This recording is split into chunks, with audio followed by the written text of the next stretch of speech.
తాకట్లో ఉన్న మీ బంగారాన్ని విడిపించి ఆ రోజు ఆన్లైన్ రేటుకి కొంటాం. Sharma gold company.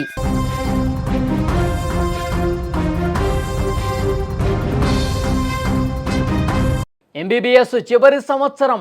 ఇంకొన్ని రోజుల్లో పట్టా పుచ్చుకొని తెల్లకోటు వేసుకుని వైద్యురాలిగా సమాజంలోకి రావాల్సిన యువతి రోడ్డు ప్రమాదానికి గురైంది. కన్న తండ్రి కళ్ళ ముందే అతి వేగానికి ఛిద్రమైపోయింది. హైతనగర్లో జరిగిన ఈ హృదయ విదారక ఘటన, అక్కడ ఉన్న ఎవరైతే ప్రత్యక్ష సాక్షులు ఉన్నారో ఈ ఘటన జరిగినప్పుడు అక్కడ రోడ్ల మీద ఉన్నవాళ్ళు, స్థానికులు అందరూ కూడా షాక్ అయిపోయారు. అంత దారుణంగా యాక్సిడెంట్ జరిగింది. ఆర్టీసీ కాలనీ వద్ద తండ్రి కూతుళ్ళు ఇద్దరూ కలిసి రోడ్డు దాటుతుండగా మృత్యువు కారు రూపంలో అతి వేగంగా దూసుకొచ్చి ఢీకొట్టేసింది. క్షణాల్లో జరిగిపోయింది ప్రమాదం. ఒక కుటుంబంలో తీరని విషాదం, అంతులేని చీకటిని నింపింది. అమ్మాయిని మీరు స్క్రీన్ మీద కూడా చూస్తున్నారు. ఆ యువతి పేరు ఐశ్వర్య. ఎంబీబీఎస్ ఫైనల్ ఇయర్ చదువుతోంది. ఎన్నో కలలు, ఎన్నో ఆశలు. డాక్టర్ అయి పేదలకు సేవ చేయాలన్నటువంటి ఆ తపన ఐశ్వర్యలో ఉంది. కానీ విధి వక్రీకరించి రోడ్డు ప్రమాదంలో తనువు చాలించిన పరిస్థితుంది. పేదలకి సేవ చేసి మంచి పేరు తెచ్చుకోవాలన్నటువంటి ఆ యువ డాక్టర్ ఈ విధంగా చనిపోవటం అనేది చాలా బాధ కలిగిస్తుంది ఆ కుటుంబంలో. తీవ్రంగా గాయపడిన ఆమెని ఆసుపత్రికి తరలించేలోపే ఆమె ప్రాణాలు కోల్పోయింది. స్టెథోస్కోప్ మెడలో వేసుకోవాల్సినటువంటి ఆ అమ్మాయి ఇప్పుడు ఉస్మానియా మార్చురీలో విగత జీవిగా పడి ఉండటం చూసి వాళ్ళ కుటుంబ సభ్యులు, ఇతర బంధువులు కన్నీళ్లు పెట్టుకుని రోధిస్తూ ఉన్నారు. ఈ ప్రమాదంలో తండ్రికి కూడా గాయాలయ్యాయి.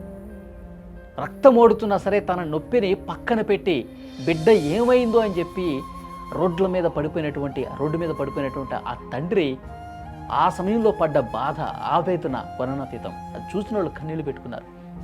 మొత్తం కారు వేగంగా ఢీ కొట్టేసరికి ఆమె తీవ్ర గాయాలతో పడిపోయింది కూతురు. తండ్రి కూడా గాయాలతో పడిపోయి ఉన్నారు. ఆ కూతురిని తను రక్తం కారిపోతున్న, తన తీవ్ర గాయాలతో ఉన్నా సరే నా బిడ్డ ఏది, నా బిడ్డ ఎక్కడ పడిపోయిందని చెప్పి అతను చూసి అతను ఐశ్వర్య అని చెప్పి ఆ క్షణంలో అరుస్తుంటే నిజంగా ఆ ప్రమాదం జరిగినటువంటి ఆ ప్రాంతంలో ఉన్నటువంటి మిగతా వాహనదారులు, స్థానికులు చాలా అంటే చాలా బాధపడిపోయారు. కన్నీళ్లు పెట్టుకున్నారు. కన్న కూతురు కోసం ఆ తండ్రి రోడ్డు మీద గాయాలతో ఆ విధంగా ఆర్తనాదాలు చేస్తుంటే చాలా బాధ కలిగించే సన్నివేశం అది. సో వెంటనే అక్కడ ఉన్నటువంటి స్థానికులు కొంతమంది ఆసుపత్రికి తీసుకెళ్లారు. ఆసుపత్రికి తీసుకెళ్తున్న క్రమంలోనే ఐశ్వర్య చనిపోయింది.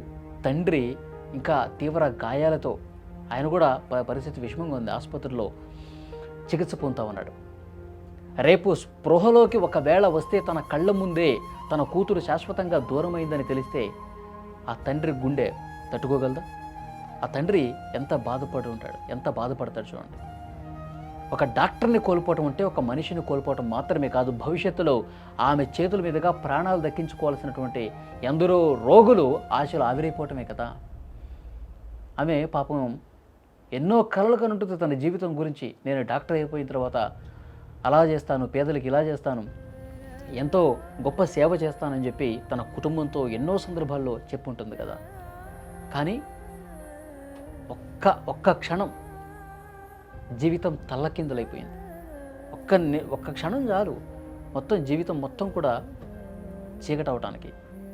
సో డెఫినెట్గా ఆ తండ్రి చాలా బాధ వ్యక్తం చేస్తూ ఉన్నాడు. ఆసుపత్రిలో అతను కూడా తీవ్ర గాయాలతో చికిత్స పొందుతూ ఉన్నాడు. కానీ ఇతర కుటుంబ సభ్యులు ఈ వార్త తెలిసిన వెంటనే చాలా అంటే చాలా తీవ్ర బాధపడుతున్నటువంటి పరిస్థితి కనిపిస్తుంది.